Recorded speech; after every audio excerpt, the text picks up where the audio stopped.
Bonjour tout le monde et bienvenue dans cette apocritique spéciale Noël. Pour cette occasion, on va s'attaquer à un animé sorti en 1997 au Japon et réalisé par Hayao Miyazaki. Il s'agit bien sûr de Princesse Mononoke. Alors bon ou mauvais film, on se retrouve tout de suite pour connaître mon avis sur cet anime. Sorti en 1997, Princesse Mononoke est le septième fils de Hayao Miyazaki. À l'époque, beaucoup disaient que ce serait son dernier film. Ils avaient bien sûr tort, puisque le maître a sorti derrière 4 animés plus fantastiques les uns que les autres. Alors, Princesse Mononoke, c'est quoi Eh bien, c'est avant tout un conte initiatique et philosophique qui se passe dans un Japon médiéval pendant l'ère Muromachi, période chère donc à Miyazaki, où humains et dieux de la forêt, les fameux kami dans la mythologie japonaise, cohabitent assez difficilement. Dans ce contexte, Ashitaka, blessé alors qu'il protège son village de l'attaque d'un démon, est à la recherche d'un remède pour la malédiction qui le ronge, puisqu'il est blessé et que cette blessure, de ce fait, il est maudit par le démon. Pendant son périple, il rencontre Lady Eboshi, une femme à la tête d'une communauté de forgerons, ainsi que San, une sauvage jeune élevée par la déesse louve Mono, d'où le nom du film, Princesse Mononoke. Cette San éprouve une haine terrible envers les humains, dont elle reproche de détruire la nature et de s'être détournée des dieux de la forêt. Alors, sans forcément connaître l'œuvre de Miyazaki, tout le monde a forcément déjà entendu parler de Princesse Mononoke. Sinon, vous êtes dans une grotte, c'est pas possible. Cette œuvre étant devenue sans aucun doute l'une des plus célèbres et reconnues de Miyazaki. Alors, véritable clé de voûte de son œuvre, ce film n'est pas sans rappeler Nausicaa de la Vallée du Vent, donc, dont Jumelon a fait une excellente critique, dont je vous mets l'affiche ci-dessus. N'hésitez pas à aller voir. Cette critique est vraiment très bien faite. Dans ce film, on ne peut pas évoquer Princesse Mononoke de toute façon sans évoquer Nausicaa de la Vallée du Vent. On y retrouve effectivement les mêmes discours écologiques, pacifiques, et cette volonté de comprendre la nature qui est si chère à Miyazaki.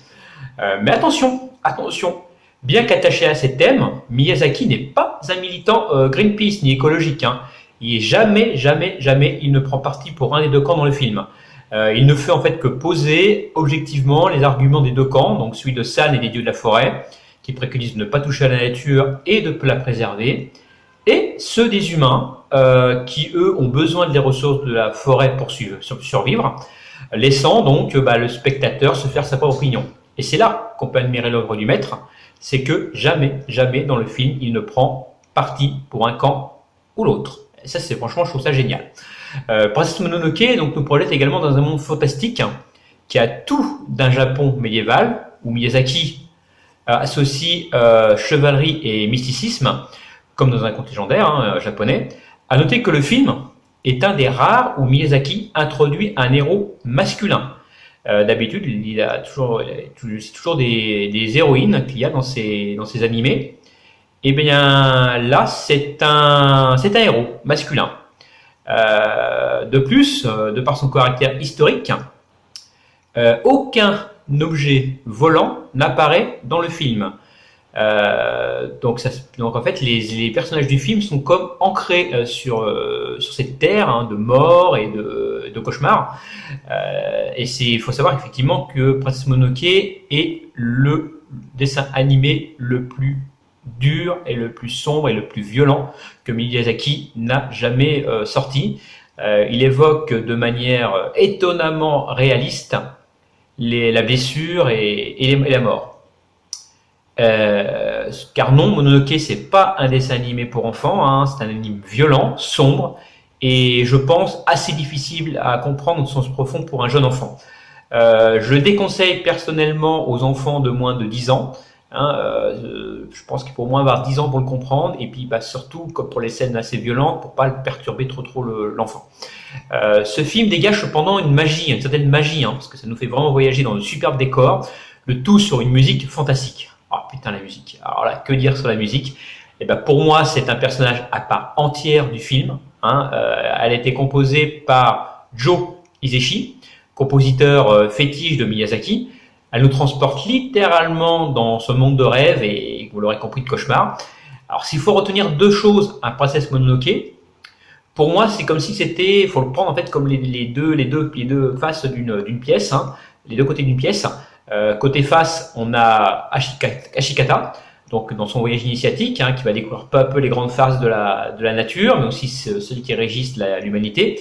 Et de côté pile, on a San, qui connaît, elle, les forces de la nature, mais qui va peu à peu se rapprocher des humains pour découvrir les aspects les plus sombres de l'humanité.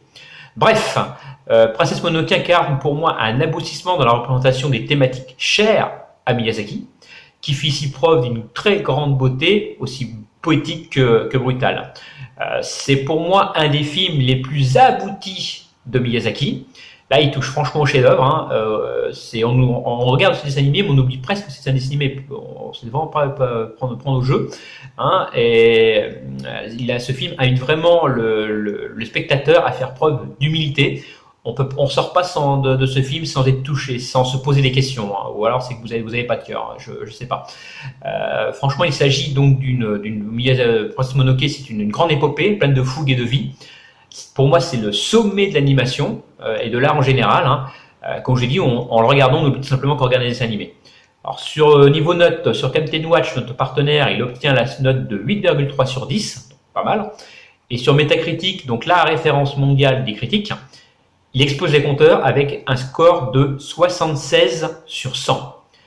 Personnellement, moi, si je devais lui mettre une note, eh ben, c'est pas dur. Hein, ça va être assez rare. Je le fais assez rarement, mais il n'y a pas d'exception.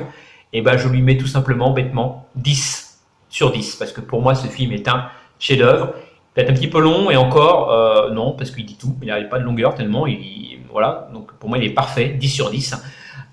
Voilà. Donc, moi, franchement, je vous invite à regarder ce film pour clore cette année 2019 sur notre peine de poésie, de philosophie. Il est assez simple à trouver en VOD, en streaming légal également. Il est assez simple à trouver. Même en DVD, je pense que vous pouvez le trouver assez facilement dans les rayons manga.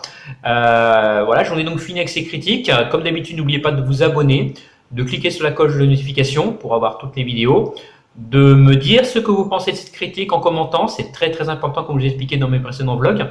Voilà, n'oubliez pas non plus la page Facebook, dont le lien est en description et même dans la bannière de la chaîne. Vous pourrez comme ça être informé de l'avancée des prochaines vidéos et voir mes vlogs.